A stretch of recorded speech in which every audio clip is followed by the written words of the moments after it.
বুধবার মধ্যরাতে সচিবালয়ে লাগা আগুনে ক্ষতিগ্রস্ত হয়েছে ৫টি মন্ত্রণালয়। পুড়ে গেছে দুর্নীতি ও আর্থিক অসঙ্গতির প্রমাণ ছাড়াও মন্ত্রণালয়গুলোর অনেক গুরুত্বপূর্ণ নথি, যার মধ্যে সবচেয়ে ক্ষতিগ্রস্ত হয়েছে স্থানীয় সরকার, পল্লী উন্নয়ন ও সমবায় মন্ত্রণালয়। বৃহস্পতিবার অগ্নিকাণ্ড নিয়ে সরকারের সিদ্ধান্ত জানাতে ডাকা জরুরি সংবাদ সম্মেলনে এই মন্ত্রণালয়ের উপদেষ্টা আসিফ মাহমুদ জানান, স্থানীয় সরকার মন্ত্রণালয়ের কাজ পুরোটাই হতো অ্যানালগ পদ্ধতিতে। পিরোজপুর জেলায় বিভিন্ন প্রকল্পের যে বরাদ্দ দেওয়া হতো সেখানকার পিডি সহ সেখানে পুরো একটা কার্টেল করে সেখানে অর্থ লোপাটের প্রাথমিক প্রমাণ আমরা পেয়েছি এবং এর সাথে সাবেক মুখ্য সচিবেরও প্রাথমিক সম্পৃক্ততার প্রমাণ পাওয়া গিয়েছে।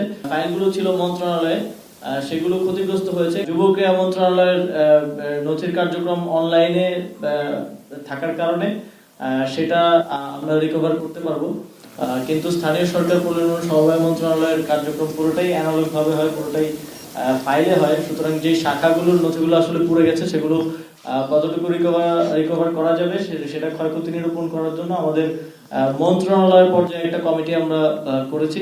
নাশকতা ও ষড়যন্ত্রের বিষয়টি মাথায় রেখেই এই ঘটনার বিস্তারিত তদন্ত হবে বলে জানান পরিবেশ, বন ও জলবায়ু পরিবর্তন বিষয়ক উপদেষ্টা রিজওয়ানা হাসান।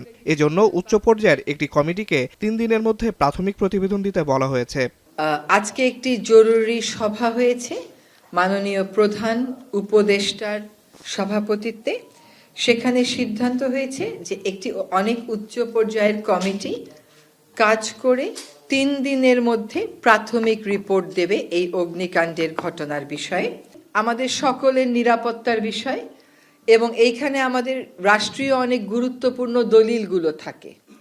ফলে এই বিষয়টাকে সরকার খুবই গুরুত্বের সাথে নিয়েছে।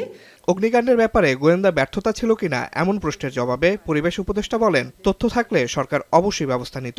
গোয়েন্দা তথ্য থাকলেও সরকার ব্যবস্থা নিত। আসিফ ইকবাল খান, এখন, ঢাকা।